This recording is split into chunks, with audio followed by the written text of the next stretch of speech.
All the Difference in the Worlds. Capítulo 17, Redención.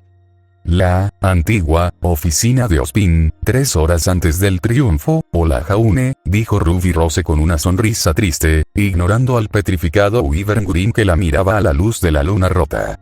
El viento aulló a su alrededor en respuesta, azotando la torre del reloj en ruinas, mientras colocaba el ramo de rosas amarillas en la placa improvisada junto a sus pies. No era gran cosa, solo una roca que cubría una mancha de sangre con un trozo de metal en ella, pero con las hordas de Grimm todavía atraídas por la torre, era lo mejor que podía hacer. Así que, descubrimos quién era el verdadero cerebro, detrás de la caída de Beacon. Silencio. Resulta que los Grimm tuvieron una reina todo el tiempo. Loco, ¿verdad? Silencio. ¿Sí? Es como algo sacado de un cuento de hadas. De todos modos, Ozpin, supongo que ahora debería llamarlo Oscar, nos está preparando para un ataque al castillo de Salem. Silencio. Oh, claro. Su equipo ha estado trabajando con nosotros durante los últimos años, y recogimos a algunas personas después de la caída de Atlas. Silencio. Nora finalmente se juntó, junto con Ren, ¿sabes? Y al parecer, tu equipo se encontró con algunos de tus familiares, en Argus. Pirra también intentó devolverte la espada. Silencio. Oh, claro, aquí está la parte increíble. La familia de Pirra, tu familia y la familia de Cardin, encargaron una estatua tuya en Argus. Una locura, ¿verdad? Para conmemorar a un verdadero héroe, una lágrima golpeó la roca debajo de ella, y Ruby parpadeó, mientras finalmente sentía el calor en sus ojos y la humedad en sus mejillas. Se los quitó apresuradamente. Me invitaron, ¿sabes? Pero yo no pude estar allí. Yo, simplemente no podía enfrentarme a tu familia, no cuando es mi culpa que te hayas ido. Más lágrimas. Ha pasado tanto tiempo, Ruby resopló. Si tan solo siguieras aquí, no eras el mejor estudiante, claro, pero eras mucho mejor en los planes que yo.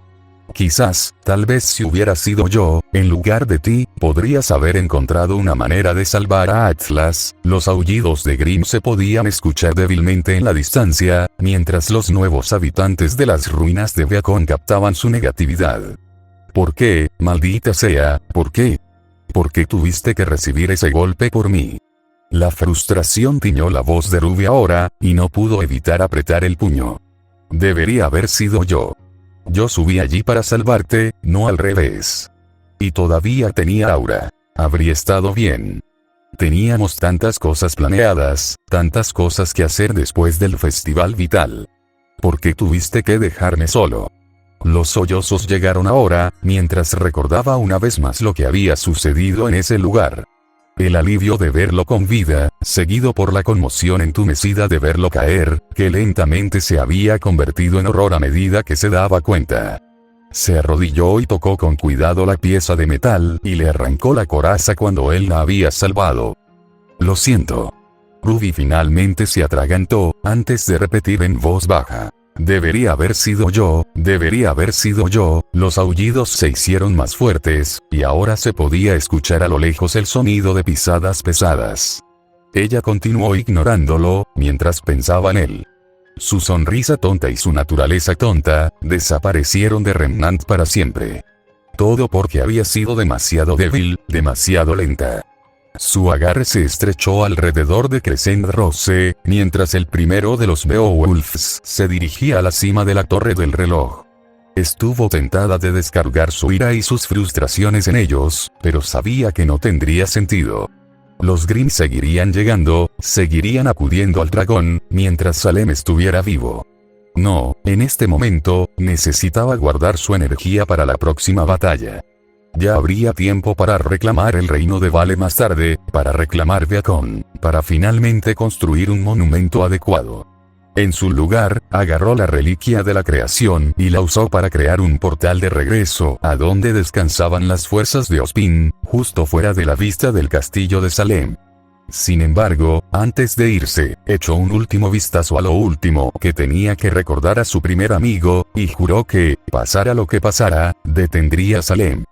Pase lo que pase, ese monstruo no sería responsable de más madres desaparecidas o idiotas muertos. Pase lo que pase, nunca habría otra caída. Castillo Volquiar, durante el asedio, una torre estaba en llamas de nuevo, y Jaunearg luchaba contra una sensación incómoda y familiar. Sigue adelante. Isran ladró, su voz apenas audible por encima del estruendo de la batalla, saludando al castillo Volquiar con un blandir su martillo de guerra. Ya casi estamos en la puerta. Un estridente grito de guerra se elevó detrás de él, y los compañeros entonaron antiguas canciones tradicionales de gloria, de batalla, mientras avanzaban como una estampida. Por lo que pareció la millonésima vez en 5 minutos, Jaune levantó su escudo, bloqueando fácilmente un golpe salvaje de uno de los cientos de muertos vivientes entre él y el castillo, antes de cortarle el cuello mientras continuaba avanzando, decapitando al antiguo humano. Se había quedado estupefacto cuando el contraataque había comenzado. Sabía que los vampiros tenían algún interés en la nigromancia, mirando a Serana y a su madre, y sabía que el clan Volquiar había existido durante siglos, y habría tenido un recuento de cadáveres a la altura. Simplemente no se había dado cuenta de cómo sería una verdadera marea de muertos vivientes hasta que se abalanzó sobre el muro de escudos de los compañeros, una ola de huesos, sangre y carne podrida. Sin embargo, aunque superaban fácilmente en número a la fuerza de ataque de la Guardia del Alba compañero en más de 20-1, eran significativamente menos peligrosos que un Beowulf sin brazos, a pesar de que podían empuñar armas, y después de que Jaune había superado el choque inicial, había comenzado a abrirse camino a través de la horda con su nueva espada de hueso de dragón, sus cuerpos ofrecían poca resistencia a su espada. No, el verdadero peligro que representaban los muertos vivientes residía en su capacidad para atascarlos con números, rodear y cortar a los combatientes individuales, para que las gárgolas pudieran abalanzarse desde los flancos, o simplemente mantenerlos en su lugar para que los vampiros lanzaran hechizos de destrucción en su formación. Hasta ahora, sin embargo, los vampiros no habían tenido mucha suerte. La descarga inicial de la Guardia del Alba había incluido flechas explosivas de ballesta, todavía no tenía idea de cómo lo habían hecho, y casi se había quedado dormido cuando intentaron explicarlo, y habían apuntado específicamente a las torretas del castillo para evitar que los vampiros usaran sus posiciones defensivas. Las gárgolas habían sido una sorpresa desagradable, las estatuas que bordeaban el puente habían cobrado vida cuando estaban en medio del puente y ya estaban en combate, pero la Guardia del Alba fue disciplinada y mantuvieron sus líneas.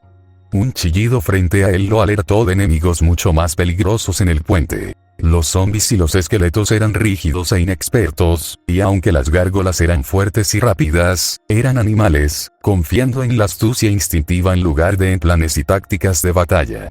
Sin embargo, las criaturas que se precipitaban por el puente eran Volquiar de sangre pura, criaturas bendecidas por los Daedra con una habilidad prodigiosa, cada una con experiencia 3 veces más larga que la vida entera de Jaune, y lo sabían.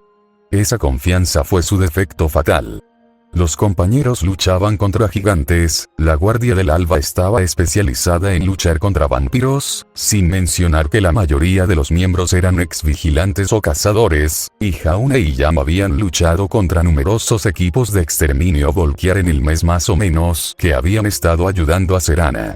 Aela rápidamente clavó su daga en el ojo de uno de ellos, lobotomizándolo, antes de retroceder mientras tensaba su arco y poner una flecha en el otro ojo. El martillo de guerra encantado de Isran aplastó fácilmente la armadura, la caja torácica y los órganos de un segundo. La ballesta de Sorine disparó un rayo explosivo en la boca de un tercero mientras le aullaba. Farkas y Vilkas trabajaron juntos, un hermano apartando la espada de un vampiro, mientras que el otro le cortó las extremidades. Ñadestonear hizo honor a su nombre, su escudo ni siquiera se movió mientras bloqueaba el hacha de un atacante, y Ria lo decapitó mientras luchaba por quitar su arma. Skhor y Kodlak, veteranos de cientos de batallas en Tamriel, demostraron por qué seguían liderando a los compañeros, a pesar de su avanzada edad y numerosas cicatrices, ya que la pareja mató a una docena de vampiros y gárgolas en otros tantos segundos. Selan bloqueó a un Thunderbolt entrante con un resguardo, antes de quemar al vampiro ofensivo con un estallido de luz solar mágica.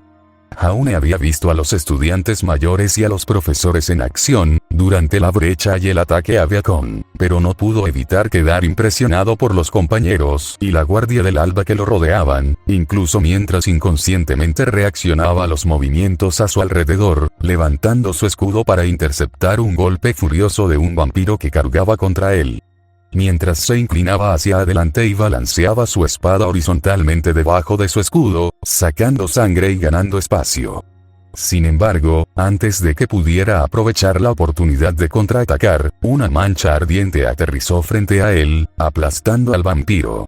Jaune trató de ignorar el olor a sangre quemada y vísceras mientras asentía a Yang en agradecimiento. Ella le sonrió ampliamente en respuesta, antes de agarrar la cabeza de un desafortunado zombi que se había maravillado al alcance de su mano.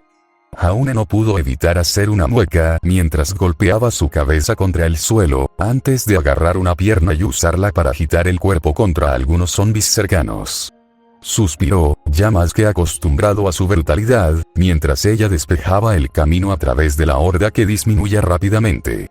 Después de todo, el Yang de su mundo era igual de brutal, y Nora era posiblemente más destructiva, ya que tenía acceso a explosivos y polvo.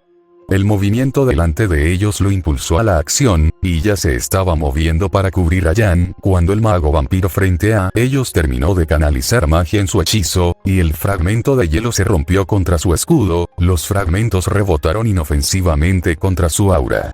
Yang no perdió el tiempo, asintiendo con la cabeza incluso mientras arrojaba el cuerpo al vampiro, quien para su crédito lo desvió rápidamente con un golpe de su garra.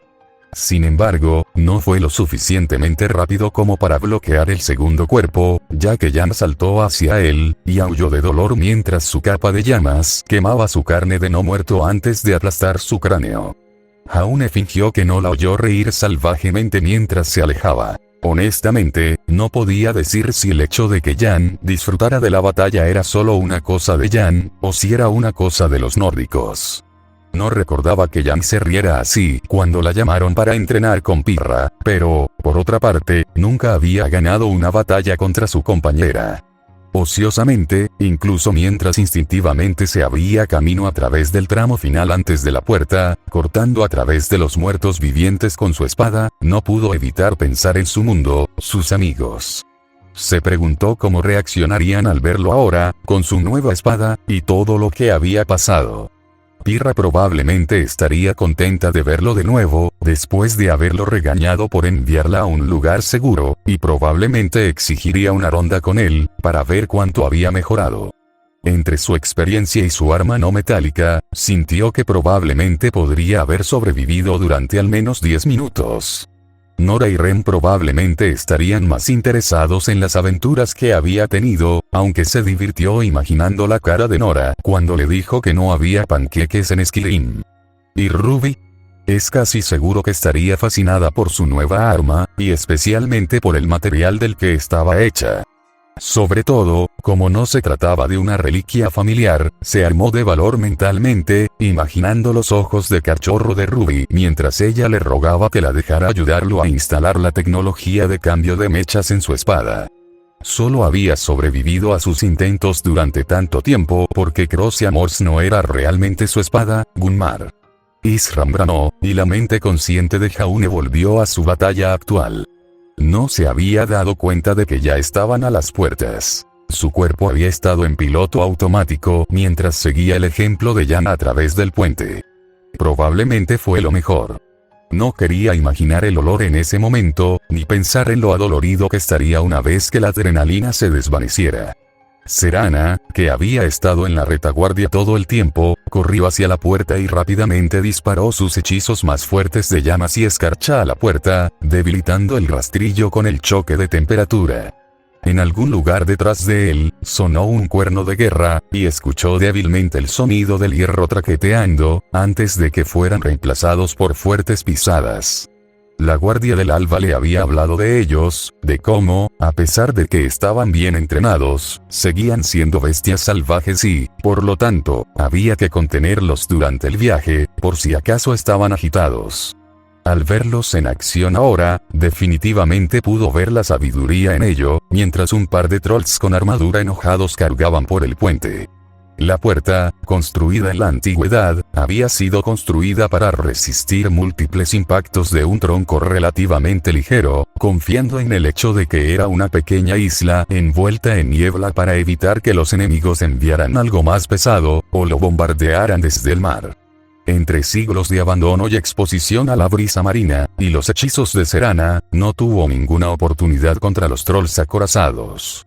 La coalición Guardia del Alba Compañero no perdió el tiempo en explotar la brecha, corriendo a través de la maltrecha puerta antes de que los vampiros pudieran encajonarlos. Jaune fue con ellos, escuchando sus gritos de rabia mientras eran testigos de las mismas vistas que él había tenido cuando entró por primera vez en el castillo Volquiar.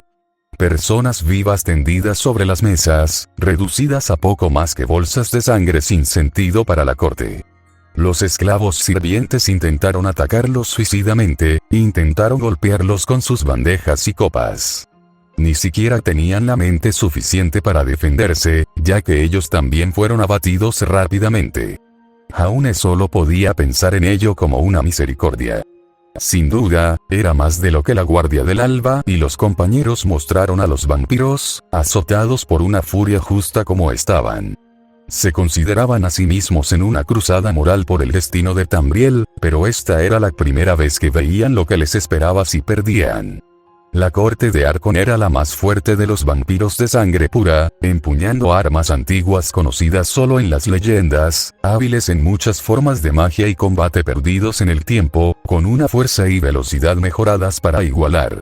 En los estrechos confines del castillo, con solo planes defensivos teóricos que se remontaban a siglos atrás, contra los cazadores de vampiros modernos que habían estado luchando contra ellos durante meses y una banda de guerreros que podían rastrear su historia hasta los primeros hombres en Skyrim, fue una lucha pareja. Jaune, Jan, Isran y Serana no se unieron a las operaciones de limpieza. En cambio, mientras el castillo temblaba después de media docena de enfrentamientos diferentes, se reunieron alrededor de lo que Serana había identificado como la cátedra del castillo. Arcon no había estado presente cuando desembarcaron, cuando lucharon a través del puente y cuando asaltaron el castillo. No sabían por qué, pero este era el otro lugar más probable en el que se habría escondido, según Serana. De cualquier manera, con sus fuerzas aisladas y diezmadas, era su mejor oportunidad para eliminarlo, antes de que pudiera ayudar a su corte, o que su corte acudiera en su ayuda. Jaune sintió que inconscientemente se fortalecía, mientras Serana alcanzaba la cadena de tracción de la puerta que separaba la catedral del resto del castillo Volquiar, y vio que su mano se tensaba ligeramente alrededor de la cadena. Jan también notó el momento de vacilación, pero sintió que era más amable no decir nada. Después de todo, Serana había hablado de sus pensamientos, de sus dudas, a la hora de enfrentarse a su padre, y Jan confiaba en que Serana haría lo correcto. Tan rápido como había llegado, Serana encontró su valor y tiró de la cadena hacia abajo. Mientras la puerta de hierro se elevaba lentamente con un estruendo, miró brevemente a Jaune, quien le devolvió la mirada, tratando de ver si estaba bien. Serana se consoló con la presencia de sus amigas, las que habían estado con ella desde que se despertó, pero solo asintió brevemente, antes de alcanzar las puertas. La ingenua inocencia de Jaune, su creencia aparentemente interminable en la bondad inherente de las personas, sabía que no podía permitírselo. Si lo hubiera hecho, habría perdido su determinación y habría tratado de redimir al monstruo en el que se había convertido su padre, aunque sabía que no dudaría en matarla a ella y a sus amigos, por el bien de su preciosa profecía. Había estado a punto de suceder una vez, cuando su agarre se había aflojado en el cuello de Virtur. Aprieta los dientes ante la idea, tanto de perder a su padre como de que él mate a sus amigos por su culpa, antes de decidirse una vez más y abrir las puertas de la catedral de Volquiar a propósito. Lo primero que notó Jan, cuando irrumpieron en la catedral, fue al vampiro gris flotando en medio de la habitación, mirando a todo el mundo como si estuviera aburrido. Lo segundo que notó, sin embargo, fue el olor. Serana les había dicho que la catedral era el lugar donde su padre bautizaba a los posibles reclutas de su corte, un proceso al que pocos eran lo suficientemente fuertes como para sobrevivir. Sintió ganas de arcadas, mientras el olor de 5 siglos de fracaso acumulado golpeaba su nariz, y vio como los nudillos de Jaune se blanqueaban alrededor de su espada mientras notaba el olor, los montones de huesos en la esquina, y llegaba a la misma conclusión que ella. Cuando los 4 se acercaron a Arcon, este sonrió afablemente a su hija y, en un tono como si las invitara a tomar el té, dijo: «Serana, querida. Veo que todavía estás a favor de tener mascotas. ¿Sabes por qué estamos aquí?». Serana le escupió, ignorando el golpe de su padre. Ni siquiera había querido hablar con él, pero él le había dado la oportunidad de distraerlo, de ganar tiempo para que los demás lo rodearan. «Por supuesto que sí». Arcon respondió en su habitual tono condescendiente, antes de sacudir la cabeza y continuar, sonando de alguna manera genuinamente herido. «Me decepcionas, Serana. Has tomado todo lo que te he provisto y lo has tirado todo por estos seres patéticos». «¿Provisto para mí?», repitió Serana, incrédula. «¿Estás loco? Has destruido a nuestra familia. Has matado a otros vampiros. Todo sobre alguna profecía que apenas entendemos. Ya no más. Ya terminé contigo. No los tocarás. Entonces, veo que este dragón tiene colmillos». Arcon comentó en un tono divertido, aunque el orgullo brillaba claramente en sus ojos, para disgusto de todos los demás en la habitación. La decepción llenó su voz, mientras castigaba. «Tu voz gotea con el veneno de la influencia de tu madre. Qué parecidos se han vuelto». No, los ojos de Serana se endurecieron al recordar a su madre, lo que había sacrificado. Cruzó las miradas con su padre, que se estremeció ligeramente, sorprendido por su repentino desafío. «Porque, a diferencia de ella, no te tengo miedo». «Ya no». Arcon se alejó de ella y, en cambio, miró a Jaune y Jan, que habían estado tratando de flanquearlo sutilmente. Se tensaron mientras él los miraba, antes de finalmente decir: «Ustedes dos, parece que tengo que agradecerte por poner a mi hija en mi contra». Sabía que era solo cuestión de tiempo antes de que ella regresara con odio en su corazón. «¿Nosotros?». Jaune estaba sorprendido por la audacia de la declaración de Arcon. «Tu hija te odia porque no te preocupas por ella». Jan señaló secamente. «Por supuesto que me preocupo por ella. Ella sabe que lo hago».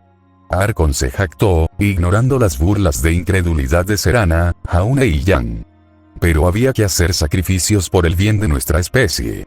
Tu especie es una plaga en este mundo». Jan le devolvió el escupito.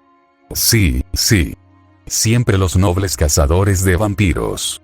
Arcon hizo a un lado sus palabras y preguntó retóricamente: «¿Y qué pasa cuando me has matado? ¿Será Valérica la próxima? ¿Lo es Serana? Se trata de algo más que matar vampiros», declaró Jaune con firmeza. «Ah, por supuesto. La profecía. Has venido aquí para impedir que tome el arco de Auriel y envuelva el mundo en tinieblas». Hubo un momento de silencio, mientras la sala procesaba la bomba que había soltado. Finalmente, Jan encontró su voz. «¿Cómo sabes lo del arco de Auriel?». «Siempre he sabido de la profecía completa», dijo Arcon con impaciencia, aunque una sonrisa creció en su rostro ya que no perdió la oportunidad de regodearse. «Entre los hijos de la noche, se levantará un señor temible. En una era de conflictos, cuando los dragones regresen al reino de los hombres, la oscuridad se mezclará con la luz y la noche y el día serán uno. La sangre de la hija de Coldabor cegará el ojo del dragón, ¿estoy en lo cierto?». Valérica no tomó los 2 pergaminos a tiempo para evitar que me enterara, por mucho que creyera y esperara desesperadamente que lo hiciera, ¿o no? Me los quitó para que no pudiera averiguar dónde estaba el arco de Auriel, o el ritual necesario para manchar el arco, al igual que me quitó a Serana y se escondió para que no pudiera usar su sangre para llevar a cabo el ritual. ¿Qué te pasa?», preguntó Jaune con incredulidad, antes de que una furia justa se apoderara de su voz temblorosa. «¿Cómo puedes estar ahí tan orgulloso, jactándote del hecho de que siempre has sabido que tendrías que asesinar a tu esposa o a tu hija? Como dije, había que hacer sacrificios por el bien de nuestra especie». Arcon negó con la cabeza, como si estuviera hablando con un niño particularmente lento, y continuó sin arrepentirse. Estoy seguro de que el viejo Serana, al menos, habría estado de acuerdo. Un enfurecido Jaune finalmente perdió los estribos, y antes de que Jan o Serana pudieran reaccionar, ya estaba cargando hacia adelante, con la espada en alto. Isran, que se había dirigido a uno de los pisos superiores de la catedral, eligió usar la distracción de Jaune como una oportunidad para saltar, blandiendo su martillo contra el vampiro flotante. El ataque de la pareja no logró conectarse, ya que el cuerpo de Arcon se dividió en una nube de murciélagos revoloteando, y risas burlonas resonaron a su alrededor mientras Arcon se reformó lentamente por encima de ellos, ileso e imperturbable por el ataque. Antes de que pudieran intentarlo por segunda vez, las estatuas de gárgolas de la habitación cobraron vida y los esqueletos reanimados comenzaron a salir de las pilas de huesos y cadáveres, que luego intentaron ahogar a los cazadores de vampiros en una ola de huesos y piedras.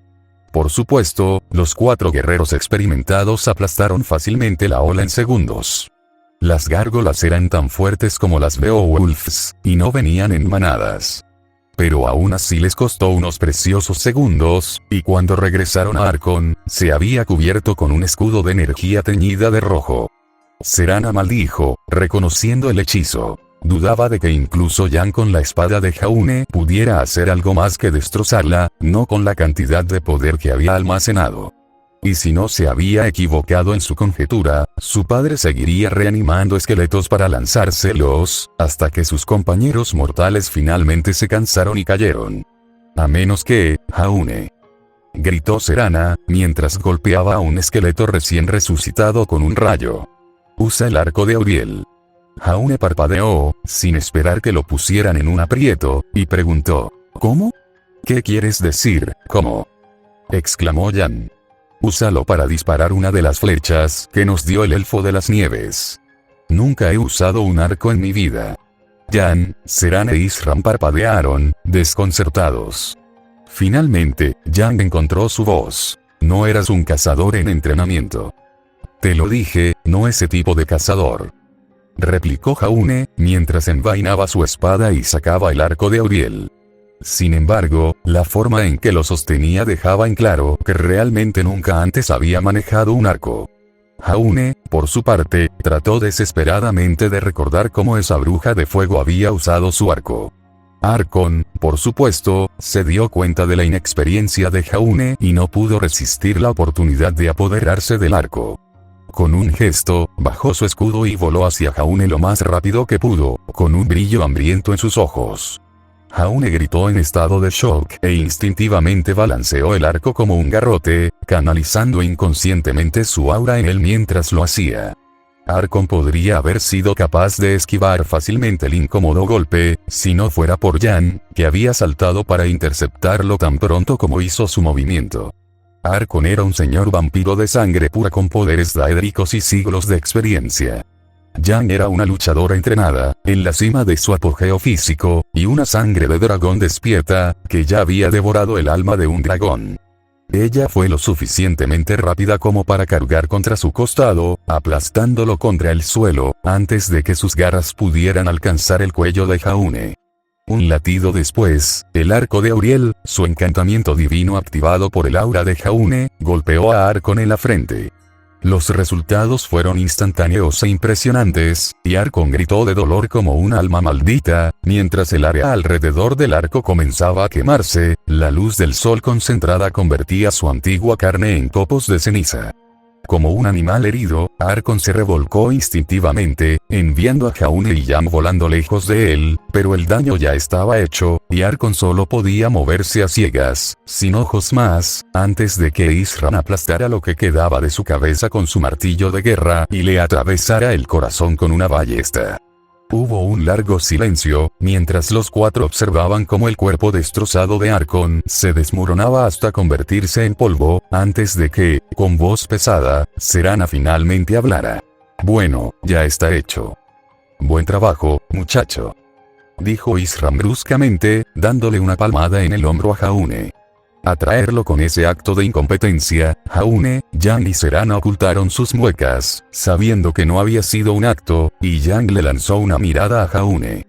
Jaune tosió y cambió de tema con determinación, preguntándole torpemente a Serana. Entonces, ¿qué vas a hacer ahora? No estoy seguro, respondió Serana, mirando a su alrededor. Tal vez arregle mi habitación, tal vez saque a mi madre del Sulcairn. Es difícil creer que finalmente haya terminado, ¿sabes? Se acabó. Confirmó Isran, hurgando en el montón de cenizas con su bota, antes de aclararse la garganta y mirar a Serana. Está muerto, y la profecía muere con él. Yo supongo que esto es difícil para ti. Creo que mi padre realmente murió hace mucho tiempo. Admitió Serana, demasiado agotada y sorprendida para darle al viejo cazador de vampiros su sarcasmo habitual. Esto fue simplemente el fin de algo más. Hice lo que había que hacer. Nada más. Creo que hiciste más que eso. Tienes mi agradecimiento. Jaune y Jan se quedaron boquiabiertos, tanto ante la idea de que el viejo paranoico Isran realmente agradeciera a un cazador de vampiros, como por el hecho de que sonaba como si estuviera experimentando dolor físico por ello. Realmente ahora, no lo menciones, jamás. Dijo Serana, dando por terminada la conversación, e Isran asintió. Dirigiéndose a los dos amigos que habían estado con ella desde el principio, preguntó. Entonces, Jaune, Jan, ¿tienes más aventuras planeadas? Jan miró a Jaune y recordó las palabras de Martín. Encogiéndose de hombros, respondió fácilmente. Estaba pensando en ir a Kines Grove, tomar unas vacaciones cortas. ¿Qué tiene Kines Grove? Intervino Jaune con curiosidad. Jan se mordió el labio, preguntándose cómo responder. Jaune necesitaba el descanso. No quería agobiarlo con el conocimiento de que podría haber una pista sobre el regreso de los dragones allí, y ni siquiera sabía cómo era la pista, ya que Martín había sido demasiado vago al respecto, no fuera a hacer que decidiera poner el lugar patas arriba él mismo. Afortunadamente para ella, Isran habló, con un rastro de diversión en su tono. Una posada apartada, ¿eh? Jan luchó contra las implicaciones de Isran, y se consideró doblemente bendecida cuando la densa Jaune perdió por completo el punto, la miró con el ceño fruncido y la reprendió burlonamente. No bebas demasiado y rompas demasiado, Jan, jugando, ella sonrió y se rió. Vamos, Vomit Boy, relájate un poco. Acabamos de salvar el mundo. Nota del autor. Y por fin estoy vivo, perdón por el capítulo tardío, pero no pude averiguar cómo comenzar y terminé reescribiéndolo varias veces. Además, me enfermé e intenté hacer una carrera de logros de Earthsophiron IV, como país sudamericano. Creo que me puse catatónico durante las últimas docenas de horas de esa carrera. La sección Remnant fue una adición no planeada de último minuto que hice justo antes de publicar este capítulo. Originalmente, lo escribí para que tuviera lugar justo después de que Atlas cayera en Mantle, pero mientras intentaba escribir eso, me di cuenta de que no tenía tiempo o interés en ver el volumen 8, ver cómo sucede en el canon y averiguar cómo diferirían las cosas con los cambios que había hecho. Así que eliminé esa parte, y originalmente planeé dejarla fuera. Pero, bueno, de repente me di cuenta de que podía hacerlo de esta manera, mientras dormía después del trabajo, y sí, Ruby solo está embelleciendo sus recuerdos y glorificando a los muertos. Eso es más o menos lo que hace la gente. Desde la perspectiva de Archon, ha pasado los últimos 500 años llevando a cabo subterfugios, cautivando líneas de sangre clave e instalando espías y marionetas en toda la alta sociedad de Skyrim, y buscando a Serana, mientras espera el momento clave, el regreso de los dragones, para llevar a cabo la profecía. Sin embargo, todo lo que Serana dice, y por lo tanto, todo lo que la Guardia del Alba sabría, es que escuchó alguna profecía y se obsesionó con ella. Desde la perspectiva de la Guardia del Alba, invirtieron mucho en encontrar los pergaminos, en lugar de solo luchar contra los vampiros, para que supieran la profecía completa y los elementos clave necesarios para cada uno, mientras que Archon no lo hizo. Si no es así, ¿por qué Archon solo estaría buscando pergaminos, cuando podría haber pasado 500 años revolviendo cada roca de Tamriel, buscando el arco de Auriel? De ahí que todos se sorprendan tanto cuando revela que ha conocido la profecía completa todo el tiempo. ¿Es esta representación canon? No tengo ni idea, pero lo estoy usando para esta historia. Y para cualquiera que se queje, Arcon murió por un tiro bajo. Bueno, ¿qué otra cosa podía hacer? Vio la mejor oportunidad para arrebatar el arco de Auriel a la Guardia del Alba, ya que estaba en manos de alguien que no sabía cómo usarlo, mientras todos los demás estaban ligeramente distraídos. Si lo hubiera agarrado, todo lo que tendría que hacer después de eso es poner un poco de sangre de Serana en el arco, y luego podría haber escapado convirtiéndose en una nube de murciélagos, algo que los señores vampiros pueden hacer en el juego. ¡Demonios! Ni siquiera necesita la sangre de Serana. Puede hacer otra hija de Coldarbour. Simplemente subestimó la protección de Jan, y que el arco de Auriel le haría mucho daño al ser utilizado como garrote.